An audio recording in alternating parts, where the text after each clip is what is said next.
Жолдошум досу экөө жыгач буюмдарын жасаган цех иштетишчү. Анан былтыр жолдошум каза болгондон кийин анын өнөктөшү ал ишкананы өзүнө каттатып алууну өтүнгөн. Анан жолдошумдун үлүшү үчүн мага жакшы акча төлөп берүүнү убада кылган болчу. Бирок документтер колуна тийгенден ал таптырбай кетти. Телефон чалсам албайт. Акыры сотко бердим. Сотто алгач ал жолдошум көзү тирүү кезинде эле бизнестеги үлүшүнөн баш тартканын айтса, кийинчерээк мени акча алып алып баарыбызды алдап атат дегенге өттү. Буга күбө катары тастыктап берүүчү уялбай өзүнүн досун алып келиптир. Райондук сотто ошентип мен утулуп калдым. Жаңы жактоочу мени апелляция берүүгө ынандырды.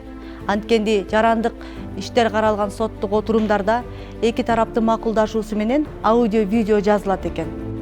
Биз ал аудио-видео жазууларды алдык жана шаардык сотто колдонобуз.